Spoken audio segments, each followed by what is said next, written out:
Salam dan bahagia Bapak Ibu seluruhnya. Bapak Ibu, kita kembali bertemu di diskusi 7 untuk mata kuliah Sejarah dan Filsafat Matematika. Saya diberi tugas topik yang kelima, apa saja yang dibahas oleh Euclid terkait dengan konsep geometri. Yang saya hormati Bapak Ibu semuanya dan juga Bapak Kartono sebagai tutor. Saya Ibu Natalina Simare-Mare, NIM 501113195 akan membahas topik ini.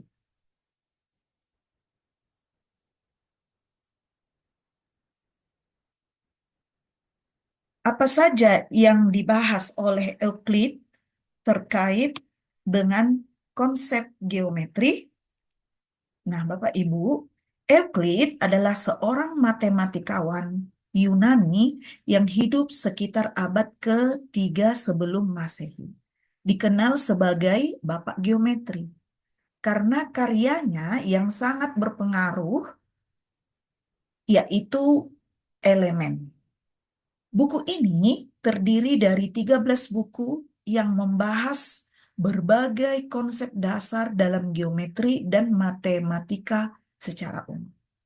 Berikut adalah beberapa topik utama yang dibahas oleh Euclid terkait dengan konsep geometri. Topik yang pertama adalah tentang aksioma dan postulat. Euclid memulai buku Elemen dengan menetapkan 5 aksioma atau postulat, yaitu asumsi dasar yang dianggap benar, ya, tanpa memerlukan pembuktian.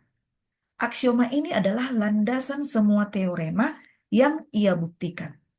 Beberapa di antaranya yang terkenal adalah, seperti yang sudah saya buat ini, ada 5.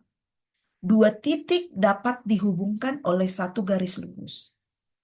Kemudian, sebuah garis lurus dapat diperpanjang tanpa batas.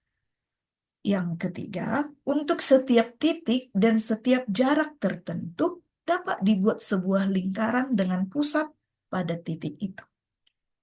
4, semua sudut siku-siku sama besar. Yang kelima, jika sebuah garis lurus memotong 2 garis lain dan membentuk sudut dalam yang jumlahnya kurang dari 180, maka kedua garis tersebut akan bertemu pada satu titik jika diperpanjang.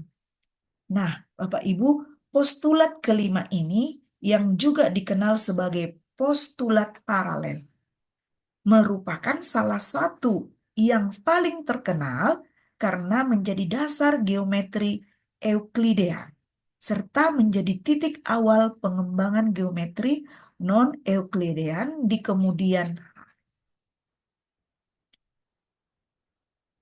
Topik yang kedua yang dibahas oleh Euclid adalah definisi geometri dasar. Nah, di sini Euclid memberikan definisi yang jelas tentang objek-objek geometri dasar, seperti titik, garis, dan bidang. Contoh definisi dasar menurut Euclid adalah, yang pertama, titik adalah sesuatu yang tidak memiliki bagian, atau sebuah konsep abstrak karena tidak ada dimensi. Yang kedua, garis adalah panjang tanpa lebar. Garis hanya memiliki satu dimensi, yaitu panjang. Definisi inilah penting sebagai landasan pemahaman objek-objek geometris lainnya dalam geometri Euklidean. Selanjutnya, topik yang dibahas Euclid adalah teorema-teorema geometri dasar. Di buku Elemen mencakup banyak teorema yang berhubungan dengan bentuk-bentuk dasar geometri seperti segitiga, lingkaran, dan persegi panjang. Beberapa teorema terkenal meliputi teorema Pitagoras dan kesamaan segitiga. Nah, yang pertama seperti yang sudah kita ketahui, teorema Pitagoras itu adalah dalam segitiga siku-siku, kuadrat panjang sisi miring atau hipotenusa sama dengan jumlah kuadrat panjang kedua sisinya. Kesamaan segitiga. Euclid membahas tentang kondisi kesamaan segitiga, yaitu kapan dua segitiga bisa dianggap sama atau kongruen. Misalnya melalui SAS, SSS, dan ASA, seperti yang sudah saya buat di sini.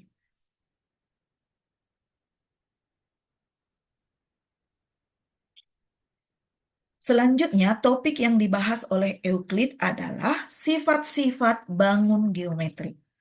Euclid mengeksplorasi sifat-sifat berbagai bangun datar dan ruang, seperti segitiga. Nah, pembahasan tentang jumlah sudut dalam segitiga yang selalu 180 derajat, serta hubungan antara panjang sisi-sisi segitiga dan sudut-sudutnya. Lingkaran. Euclid juga membahas sifat-sifat lingkaran seperti sifat garis singgung dan hubungan antara jari-jari lingkaran dan keliling lingkaran. Selanjutnya, poligon beraturan. Euclid juga mengulas tentang poligon beraturan seperti sifat-sifat segi 4, segi 6, dan sebagainya. Nah, topik kelima yang dibahas oleh Euclid adalah mengenai geometri ruang. Selain geometri dua dimensi, Euclid juga membahas beberapa aspek dari geometri tiga dimensi. Ia membahas sifat-sifat bangun ruang seperti kubus, limas, dan bola.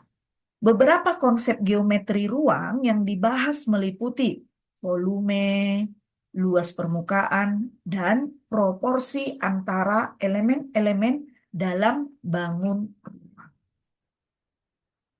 Selanjutnya, Euclid juga membahas tentang teori kesebangunan dan proporsi. Euclid mengembangkan teori kesebangunan yang sangat penting dalam geometri. Ia menjelaskan bagaimana dua bangun bisa dikatakan sebangun jika memiliki bentuk yang sama meskipun ukurannya berbeda. Misalnya Bapak Ibu, dua segitiga dikatakan sebangun jika sudut-sudutnya sama dan sisi-sisinya sebanding. Teori ini menjadi dasar dalam banyak aplikasi geometris, seperti dalam konstruksi dan peta. Topik ketujuh yang dibahas oleh Euclid adalah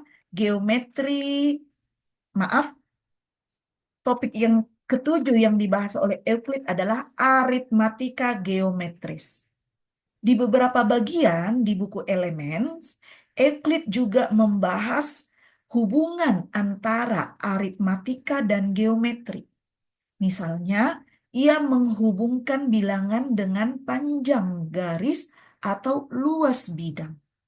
Dan bahkan ia juga membahas konsep bilangan irasional seperti akar 2 dalam konteks geometris. Topik ke-8 yang dibahas oleh Euclid adalah tentang bukti deduktif.